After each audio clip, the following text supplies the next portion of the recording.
नमस्कार प्यारे बच्चों, कैसे हैं आप? आशा करती हूँ अच्छे होंगे। तो आज हम करेंगे दया की जीत लेसन 2 का अभ्यास कार्य। शुरू करने से पहले आपसे गुजारिश है, मेरे चैनल ई अध्यापक को प्लीज़ सब्सक्राइब करें और लास्ट में एक कमेंट लिखना ना भूलें। तो चलिए शुरू करते हैं। शायद मैं अपने पहले वाले वीडियो में कठिन शब्द डालना भूल गई थी, तो ये इसके कठिन शब्द हैं। सोते, स्लीपिंग, कहानी, स्टोरी, दादी या नानी जो है वो ग्रैंड मदर कहलाती हैं। ज़िद जो है, ये सारे के सारे मैंने आगे दिए हुए हैं। बहुत सारे हैं इसलिए मैं इन्हें पढ़ नहीं रही हूँ। आपको जो भी पढ़ना हो आप पॉज़ करके देख सकते हैं। ये मैं सारे आपको दिखा रही हूँ।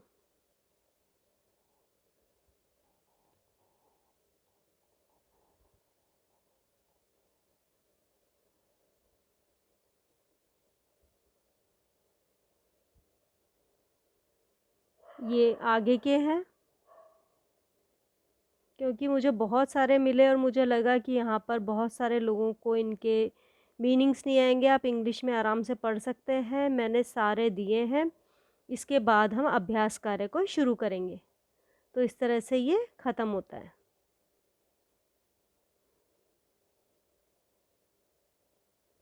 देख लें। तो अभ्यास कार्य शुरू करेंगे। सबसे पहले है सही के लिए सही और गलत के लिए गलत का निशान लगाओ। क, बच्चे ने नानी को कहानी सुनाने के लिए कहा, मतलब अपनी ग्रैंड माँ को कहानी सुनाने के लिए कहा था। तो ये है आंसर नहीं, गलत है। उसने अपनी मम्मी को कहा था, यशोधरा को। प्राचीन समय में शुद्धोधन नाम के एक राजा थे। तो हाँ, थे। हंस को तीर लगा था। हाँ, लगा था, सही है। तीर सिद्धार्थ ने चलाया था।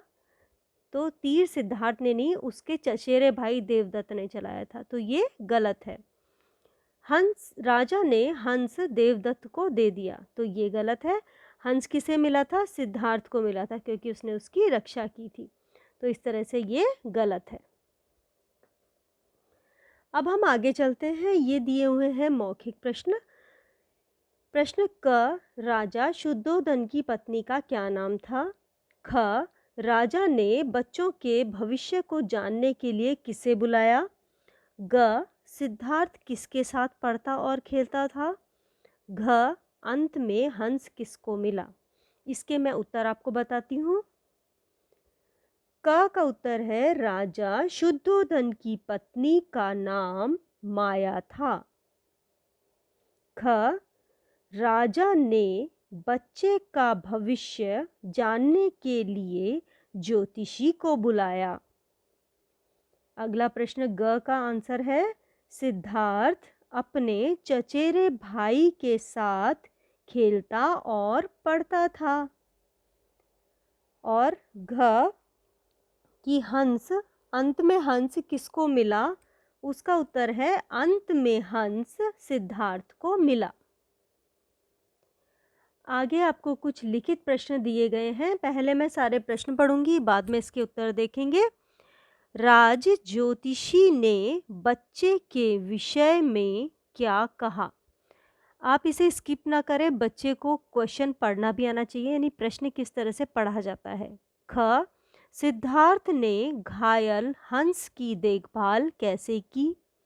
ग, राजा ने सिद्धार्थ के हक में फैसला क्यों दिया? घ, इस कहानी से हमें क्या सीख मिलती है? तो चलिए अब देखेंगे इसके आंसर। तो इसमें क का उत्तर है, राज ज्योतिषी ने बच्चे के बारे में कहा कि वह राजा तो बनेगा, परंतु सब छोड़कर दूसरों की सेवा करेगा। ख का आंसर, सिद्धार्थ ने अपने अंग वस्त्र को हंस के घाव पर लपेटकर उसकी देखभाल की। ग का आंसर है, राजा ने सिद्धार्थ के हक में फैसला दिया क्योंकि सिद्धार्थ ने हंस की देखभाल की थी। और अंतिम प्रश्न का उत्तर है, इस कहानी से हमें शिक्षा मिलती है कि हमें दुखी जीवों की देखभाल करनी चाहिए।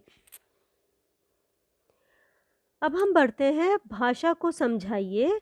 एकार्थ प्रतीत होने वाले शब्द कुछ शब्द समान अर्थ वाले लगते हैं, किंतु उनके अर्थ में सूक्ष्म अंतर होता है। इन्हें एकार्थक प्रतीत होने वाले शब्द कहते हैं, यानी एक जैसे लगने वाले शब्द। जैसे पुत्र और बालक, हमें लगता है दोनों ही लड़के के लिए प्रयोग में होते हैं, लेकिन पुत्र अपने बेटे को कहा जाता है और बालक कोई भी लड़का बोल सकते हैं। इसी तरह से आपको अब इन शब्दों से ऐसे वाक्य बनाओ जिनसे अलग अलग अर्थ स्पष्ट हो जाए।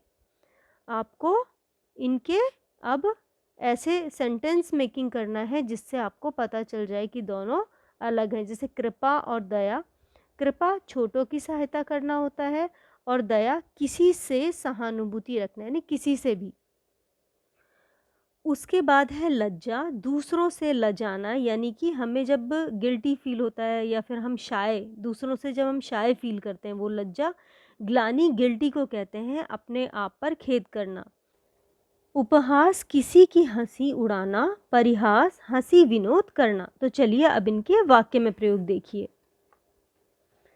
कृपा, राजा को प्रजा पर कृपा करनी चाहिए। दया, गरीबों पर दया करनी चाहिए। फिर है लज्जा, उधार मांगते तुम्हें लज्जा नहीं आई। ग्लानि, मुझे अध्यापक से गलत व्यवहार करने की ग्लानि है। उपहास, हमें दूसरों का उपहास नहीं करना चाहिए। परिहास, सब दोस्त मिलकर परिहास करने लगे।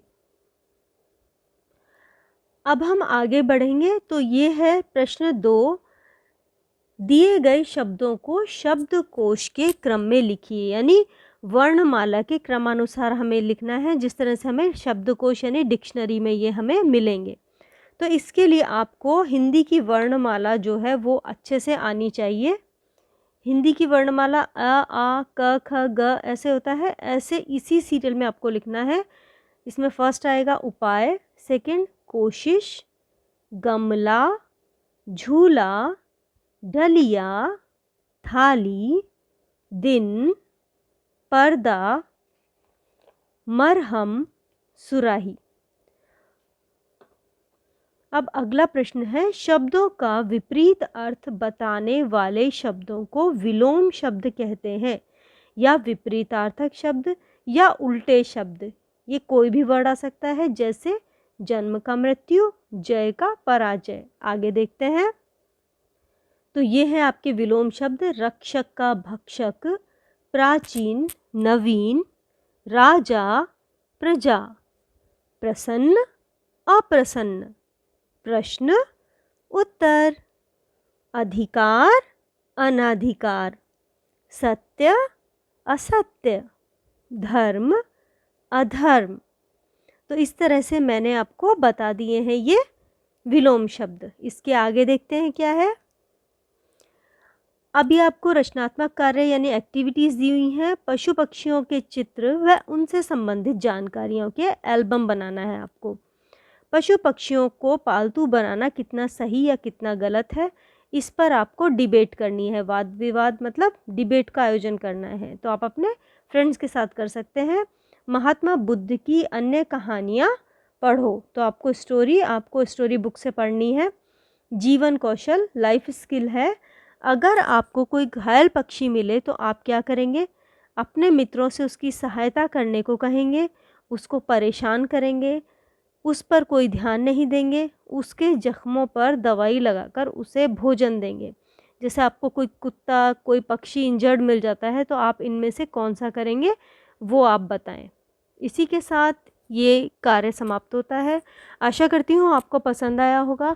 ई अध्यापक को सब्सक्राइब करना ना भूलें। धन्यवाद।